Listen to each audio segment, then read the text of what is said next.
প্রিয় সাকিবিয়ান ভাই ও বোনেরা, আবারও আসছি। গতকালকে এসেছিলাম, গতকালকে রাতের বেলায় ঠিক এই সময়ই রেকর্ডিং করেছিলাম এবং সকালে আপনারা দেখেছিলেন, সকাল 9টায় বাংলাদেশি টাইম। শাকিব খান, রায়হান রাফি, শাহরিয়ার শাকিল, তাণ্ডব এগুলো নিয়ে একটা ভিডিও করেছি, যে ভিডিওটা আজকে সারাদিন বেশ তোলপাড় হয়ে গেছে। আমি রাতের বেলায় ভিডিও করে এখানকার সকালে ঘুমিয়েছি, এখানকার বিকেলে ঘুম থেকে উঠে দেখি আমার মোবাইলে রায়হান রাফি কল দিয়েছিল এবং একটা মেসেজ দিয়েছে যে স্বপন ভাই আপনি আমাকে একটা কল ব্যাক করবেন। ন্যাচারালি আমি ধরেই নিয়েছি যে আমার কথার যে কথাগুলো আমি বলেছি সেগুলো নিয়ে রায়হান রাফি কোনো রকম কমপ্লেন করবে বা বলবে যে আপনি ভুল বলেছেন বা মিথ্যা বলেছেন বা আপনার সোর্স কি ইত্যাদি ইত্যাদি ইত্যাদি। কিন্তু যেহেতু আমি সোর্স থেকে শুনেছি, আমি একটু রিকনফার্ম হওয়ার জন্য আমি শাকিব খানকে ফোন করেছিলাম। আমি যখন শাকিব খানকে ফোন করেছি তখন শাকিব খান ফোনটি ধরেনি, শাকিবের কোনো সেক্রেটারি বা অন্য কেউ ফোনটি ধরেছে। ফোনটি ধরে বলল আমরা তো কলকাতায় ডাবিং করছে ভাইয়া। ডাবিং করছে কোন ছবির? তাণ্ডবের। তাণ্ডবের? বলে হ্যাঁ, আমরা কলকাতায়। আমি রেখে দিলাম, রেখে দিয়ে চিন্তা করলাম আমার সোর্স যেটা বলেছে তার সাথে তো কথার কোনো মিল পাচ্ছি না। রাফির ডাবিং করছে কলকাতায় এসে, শাকিব খান শুনলাম ছবি শেষ, আবার শাকিব খানের সাথে সম্পর্কের একটা অবনতি হয়েছে। এমন অবস্থায় শাকিব খান ডাবিং করে কি করে? আমার কৌতূহল আরও বেড়ে গেল। বেড়ে যাওয়ার পর আমি রাফিকে আবার ফোন করলাম, রাফি ফোনটা ধরল না। ঘন্টাখানিক পর রাফি আমাকে ফোন ব্যাক করেছে। কুশলাদি জিজ্ঞাসা করার পর আমাকে বলল স্বপন ভাইয়া আপনি যে কথাগুলো বলেছেন এই কথাগুলো কোন সোর্স আমি জানি না, এখানে কিছু একটু গড়মিল আছে। আমি তখন তাকে একটি কথাই বললাম যে দেখো রাফি, গড়মিল থাকুক আর কথার মধ্যে সত্যতা থাকুক, আমরা একটা জিনিস বুঝি, আমি শাকিবকে পছন্দ করি, আমি ইন্ডাস্ট্রির ছেলে। শাকিবকে যদি এই ছবিতে শাকিবের সাথে যদি কোনো ক্যামিও থেকে থাকে রায়হান রাফির সাথে, ঋষুর সাথে, আমাদের কোনো আপত্তি নেই। কিন্তু আমাদের আপত্তির জায়গা বা সাকিবিয়ানদের আপত্তির জায়গা একটাই, যে নিশো যে বিহেভিয়ারটা করেছিল সেই সুড়ঙ্গ ছবির সময়, যে কথাগুলো বলেছিল, সেই তুমি আর নিশো সেই শোতে গিয়ে সাকিবের ছবি দেখাচ্ছিল, পেছনে বলছিল উনি কে, এতগুলো ক্লু দেওয়ার পরও নিশো বলছিল না। এইখানে কিছু অপমানজনক কথাবার্তা হয়েছে, আরও অনেক কথাবার্তা হয়েছে। এই জন্য সাকিবিয়ানরা তথা আমরাও যারা সাকিবকে পছন্দ করি, আমরা নিশোর প্রতি বিরক্ত এবং আমরা চাই না নিশোর সাথেও কাজ করুক। তবে হ্যাঁ, নিশো যদি এই ছবিতে অভিনয় করে থাকে এবং সেটা যদি শুটিং হয়ে গিয়ে থাকে, সেটা যদি সিনেমায় লাগাতে চাও বা রাখতে চাও, তাহলে সাকিবিয়ানদের ডিমান্ড নিশোকে সরি বলতে হবে সাকিব খানের কাছে। কারণ সাকিবের নিশোর যেই উক্তিগুলো এখনও সাকিবিয়ানদের কানে বাজছে, এখনও তারা সেই কথাগুলো মনে করলে তাদের একটা বিরাট বিরক্তি ভাব চলে আসে, যে যেই নিশো সাকিব খান সম্পর্কে, আমাদের প্রিয় অভিনেতার সম্পর্কে এমন কথা বলেছে, তার সাথে কি করে সাকিব খান অভিনয় করে? এটা কি খুব অন্যায় করেছে সাকিবিয়ানরা? তোমার কি মনে হয়? রাফি তখন বলেছে যে না ভাইয়া, আমি আপনার এই কথার সাথে একমত এবং আমরা ব্যবস্থা করেছি ঋষু তাকে সরি বলবে এবং সেটা 3 তারিখে আমরা প্রেস কনফারেন্স করে এটা জানান দিয়ে দেব। আমি তখন বলেছি ওকে, নো প্রবলেম, সাকিবিয়ানরা খুশি, কারণ কোনো সাকিবিয়ানরাই চায় না তোমার ছবিটাকে বয়কট করতে। আজকে বয়কট করবার কথাটা কেন এসছে? একটি মাত্রই তো কারণ, যে নিশো, আমি নিশোর পার্সোনাল আলাপ বাদ দিলাম, যে নিশো একজন জুনিয়র অভিনেতা হয়ে একজন সিনিয়র অভিনেতা, যিনি 26 বছর চলচ্চিত্রে কাজ করছেন এবং যিনি মেগাস্টার এবং যার একটা বিরাট ভক্তকুল পুরো দেশেই নয় বিদেশ সহ অনেক দেশেই তার ভক্তকুল আছে, সেই শিল্পীটাকে যদি একটি জুনিয়র শিল্পী পাবলিকলি অপমান করে এবং তার ভক্তরা যদি তো এই ব্যাপারে প্রতিবাদ করে এবং তারা যদি বলে যে লোকটা এত অপমান করলো তার সাথে শাকিব খান মিলে গেল, ঠিক আছে শাকিব খানের ছবি দেখবো না, এটা কি খুব অন্যায় হয়? আমার কথার সাথে একমত পোষণ করেছে রায়হান রাফি। রায়হান রাফি বলেছে হ্যাঁ, আমি আপনাকে কথা দিচ্ছি এবং আমি 3 তারিখে একটা প্রেস কনফারেন্স করে আমি জানিয়ে দেবো বা সাকিবিয়ানদের মাধ্যমে জানিয়ে দেবো যে লিশু ক্ষমা চেয়েছে বা লিশু ক্ষমা চাচ্ছে। সেটা কিভাবে চাচ্ছে, সাকিব খানের বাড়িতে গিয়ে চাচ্ছে না পাবলিকলি চাচ্ছে না ওপেন ভিডিওতে চাচ্ছে, সেই প্রসঙ্গ আলাদা। ক্ষমা চাইতে হবে। আমার একটি কথা, সাকিবিয়ানরা এই মুহূর্তে বরবাদ না ভাই, তাণ্ডবকে বয়কট করেছে। এটা তাদের সেন্টিমেন্টের জায়গা, এখানে কেউ আঘাত করতে পারবে না। যদিও অনেক অনেক অনেক কন্টেন্ট ক্রিয়েটাররা বলছে ওরা বয়কট করলে কিছু হবে না, তোরা কারা, তোরা সাকিবিয়ানরা। এই জায়গায় আমি আপত্তি পোষণ করেছি, কারণ যারা রিয়েল সাকিবিয়ান, যারা সাকিবের পিছনে সবসময় আছে, তাদের সবারই একটি কথা, সাকিব খানের কাছে যেন লিশু ক্ষমা চায়, তাহলেই তাদের সেই ক্যামিও দৃশ্য থাকবে। তখন আমাকে সে যেটা বললো যে ক্যামিও দৃশ্য আপনি যেটা বলেছেন ঠিক এইটা না, আমরা এমন একটা দৃশ্য করেছি যেটা রাফির ভার্সন, এমন একটা দৃশ্য করেছি যেটা দেখে সাকিবিয়ানরা খুশিতে আটখাড়া হয়ে যাবে। আমি জিজ্ঞেস করলাম কেমন, উনি আমাকে বুঝিয়ে দিল সিকোয়েন্সটা এমন, আমি এমন কেউ ডিটেলস বলবো না যেহেতু এটা বলাটা হয়তো বা ঠিক হবে না।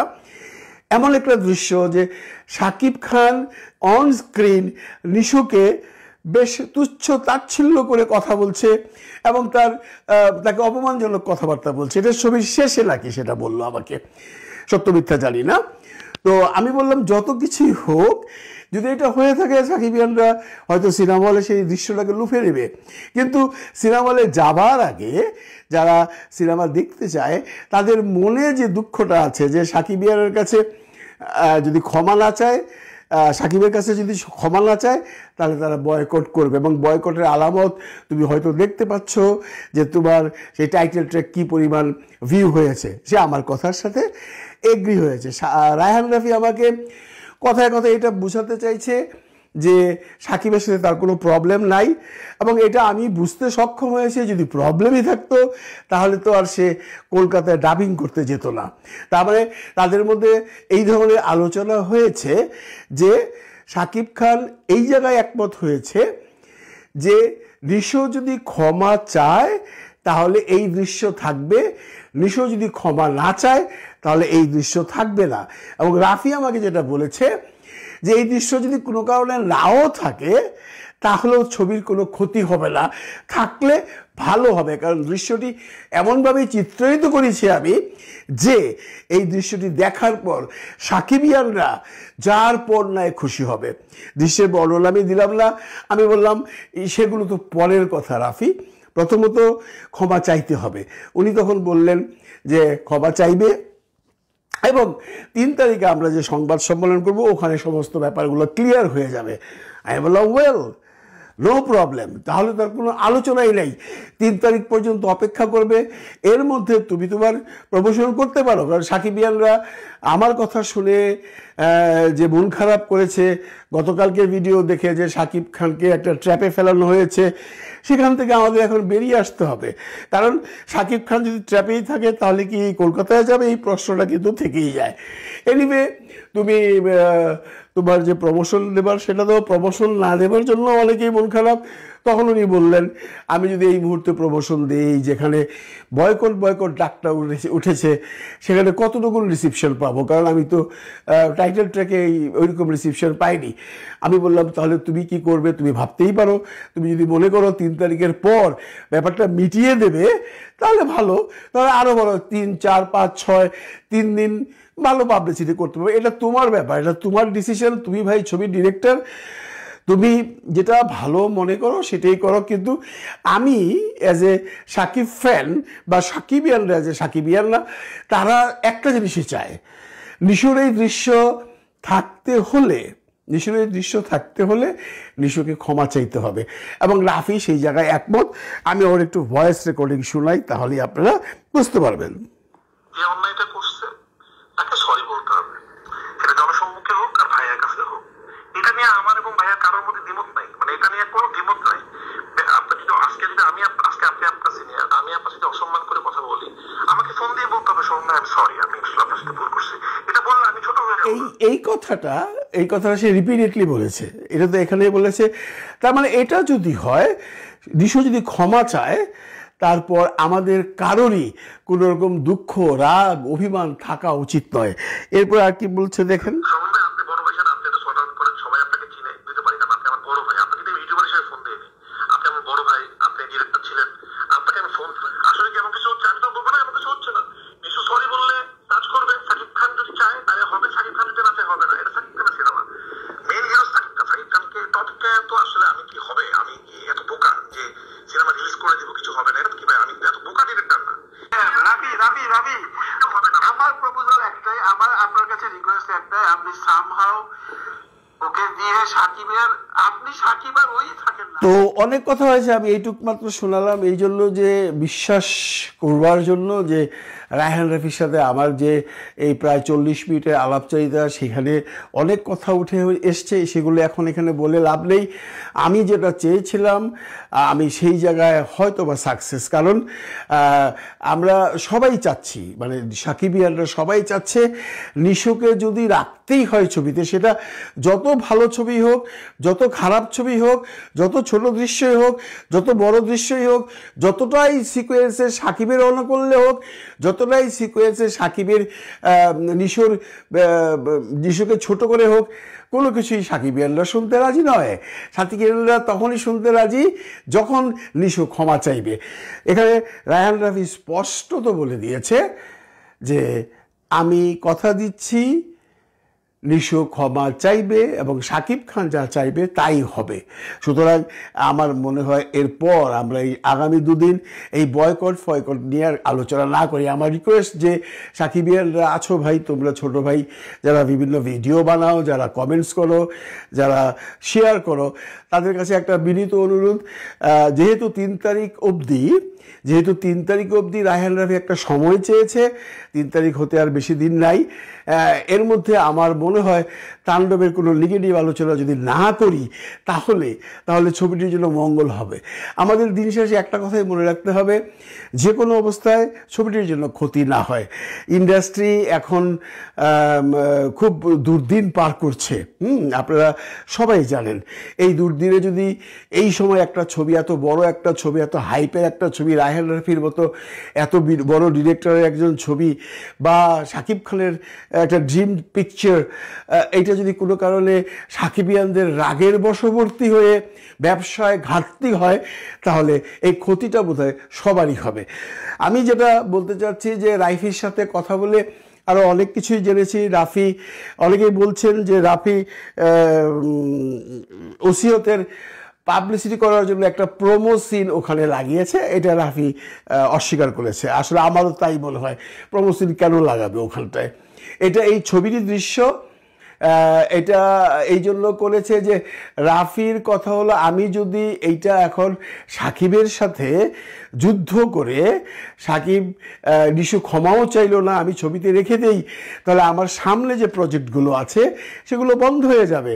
স্বপন ভাই আপনাকে অত্যন্ত বিনয়ের সাথে বলছে যে আমার নেক্সট প্রজেক্ট যেটা হচ্ছে সেটা ডিসেম্বরে সাকিবের সাথে একটি ছবি হচ্ছে এবং নেক্সট কুরবানি দিয়ে আরেকটি ছবি হচ্ছে। আমি কিন্তু মাঝখানে নিশুকে দিয়ে কোনো সিনেমা বানাচ্ছি না। তবে হ্যাঁ, একটি কথা বলেছে যে আমি এইটা বিশ্বাস করি যে সাকিব খানকে যদি সাকিব খানের কাছে যদি নিশু ক্ষমা চায় তাহলে সাকিব খান ক্ষমা করে দেবে, এটা আমারও বিশ্বাস।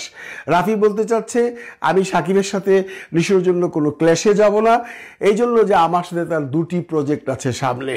একটি বাইরের প্রডিউসারের নিয়ে আমি অগাস্টে শুরু করব, যেটা ডিসেম্বরে শেষ করব, কারণ বাংলাদেশের অনেক হল মালিকরা আমার কাছে এসে এবং সাকিব খানকে নিয়ে বসে একটা আলোচনায় এসছে যে 2 ঈদ ছাড়াও একটা ছবি আপনারা দুজনে মিলে আনুন যেটা ব্যবসা করে যাবে। ডিসেম্বরে আমি আর সাকিব আরেকটি ছবি করছি, আর নেক্সট কুরবানি দিয়ে তো করছি, কাজে আমার হাতে 2টি ছবি আছে সাকিবের। আমি সাকিবের সাথে এমন কিছু করতে পারবো না যে সাকিবকে ধোঁকা দিয়ে দেব।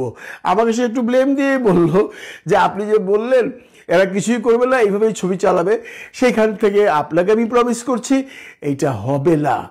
ইদার নিশু ক্ষমা চাবে ওর এই সিকোয়েন্স ছবিতে থাকবে না।